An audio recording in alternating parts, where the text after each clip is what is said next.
Assalamualaikum warahmatullahi wabarakatuh. Salam dan bahagia.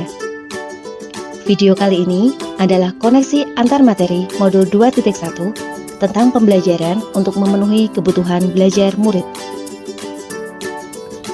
Masih bersama saya, Rawiyah Nurmawati, CGP Angkatan 10 dari SMP Negeri 1 Limbangan, yang selalu dibimbing dan dibersamai oleh Bapak Syamsu selaku fasilitator dan Bapak Kasir selaku pengajar praktik saya. Nah, apa itu pembelajaran diferensiasi? Pembelajaran diferensiasi adalah usaha guru dalam menyesuaikan proses pembelajaran di kelas untuk memenuhi kebutuhan belajar individu murid. Pembelajaran berdiferensiasi adalah tentang pembelajaran untuk mendukung semua murid di kelas. Mengapa kita melakukan pembelajaran berdiferensiasi? Karena setiap murid memiliki karakteristik yang berbeda-beda, mulai dari kesiapan belajar, minat potensi, atau gaya belajarnya. Karakteristik dan keunikan murid yang beragam harus dipahami oleh guru. Guru yang memahami dengan baik karakter murid, dengan merespon kebutuhan murid, akan mengundang murid untuk belajar manajemen kelas yang efektif. Bagaimana guru dapat melakukan pembelajaran diferensiasi di kelas?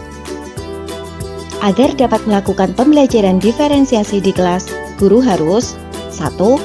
Mendefinisikan tujuan pembelajaran secara jelas. 2. Merespon kebutuhan belajar murid. 3.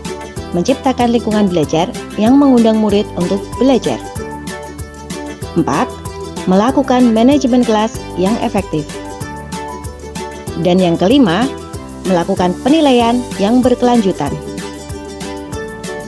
Lalu, bagaimana nih pembelajaran berdiferensiasi dapat memenuhi kebutuhan belajar murid? Yang pertama, guru bisa mengidentifikasi kebutuhan belajar murid dengan cara berikut ini. Menggunakan berbagai asesmen awal dan asesmen formatif. Mengidentifikasi pengetahuan awal. Mereview dan melakukan refleksi terhadap praktik pengajaran. Bisa juga dengan berbicara dengan guru murid sebelumnya. Selanjutnya, bisa dengan membaca rapot murid dari kelas mereka sebelumnya. Dan yang terakhir, mengamati perilaku murid-murid. Yang kedua, guru dapat melakukan pemetaan kebutuhan belajar berdasarkan 3 aspek, yaitu kesiapan belajar murid, minat murid, dan profil belajar murid. Berikut penjelasannya. Berdasarkan tingkat kesiapan belajar murid, mengharuskan guru untuk menilai pengetahuan awal dan menentukan apa yang telah murid ketahui dan di mana murid berada. Sedangkan minat murid adalah salah satu motivator penting bagi murid untuk terlibat aktif dalam proses pembelajaran. Yang terakhir, yaitu profil belajar murid yang meliputi lingkungan belajar, latar belakang budaya, dan kecerdasan majemuk. Kemudian yang ketiga, guru dapat menerapkan 3 strategi diferensiasi yang tepat, yaitu diferensiasi konten, proses, dan produk.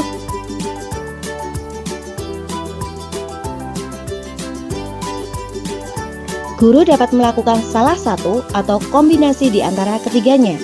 Yang pasti, pertimbangan utamanya haruslah tentang sejauh mana diferensiasi yang kita pilih tersebut dapat memenuhi kebutuhan murid dalam mencapai tujuan pembelajaran yang telah ditentukan, bukan sekadar merumuskan checklist penerapan atas ketiganya. Yuk kita simak satu persatu. Diferensiasi konten berkaitan dengan perbedaan konten materi yang diajarkan kepada murid sebagai tanggapan dari kesiapan belajar murid, minat, atau profil belajarnya. Bisa visual, auditori, kinestetik, atau bahkan bisa kombinasi dari ketiganya. Diferensiasi proses berkaitan dengan perbedaan proses pembelajaran yang harus dijalani oleh murid dengan menyediakan kegiatan berjenjang, adanya pertanyaan pemandu atau tantangan, mengembangkan kegiatan yang bervariasi, dan menggunakan pengelompokan yang fleksibel. Yang terakhir, diferensiasi produk berkaitan dengan perbedaan produk tagihan kepada murid dengan memberikan tantangan atau keragaman variasi dan memilih produk apa yang diminatinya. Bagaimana kaitan antara materi dalam modul ini dengan modul lain? Yang jelas, saling berkaitan dong ya. Dan pada dasarnya, dari modul 1.1 sampai 2.1 ini, muaranya adalah berpihak pada murid. Yuk kita bahas satu persatu. Kaitan antara modul 1.1 dan 2.1 yaitu untuk dapat melakukan pembelajaran berdiferensiasi, maka guru harus berusaha memenuhi kebutuhan belajar anak sesuai kodrat alam dan kodrat zaman berdasarkan filosofi Ki Hajar Dewantara. Kaitan antara modul 1.2 dan 2.1 yaitu dalam melakukan pembelajaran berdiferensiasi, seorang guru harus menerapkan nilai dan peran guru penggerak yang berpihak pada murid, reflektif, mandiri, kolaboratif, dan inovatif, agar dapat memenuhi kebutuhan murid. Dengan demikian, seorang guru penggerak dapat mewujudkan kepemimpinan murid dengan menuntun murid merdeka belajar.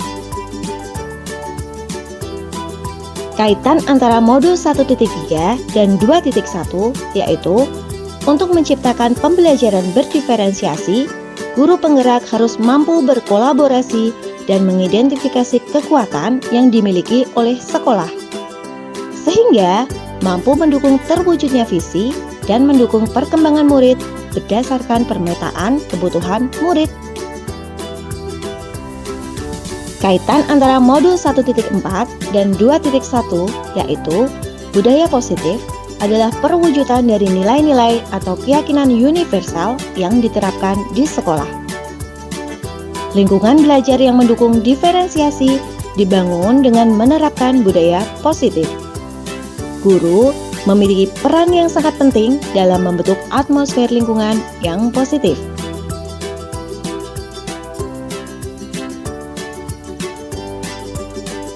Serupa seperti para pengukir yang memiliki pengetahuan mendalam tentang keadaan kayu, jenis-jenisnya, dan cara-cara mengukirnya. Seperti itulah seorang guru seharusnya memiliki pengetahuan mendalam tentang seni mendidik. Bedanya, guru mengukir manusia yang memiliki hidup, lahir, dan batin. Oleh Ki Hajar Dewantara. Terima kasih sudah menyaksikan dari awal sampai akhir. Yuk semangat bergerak bersama. Wassalamualaikum warahmatullahi wabarakatuh.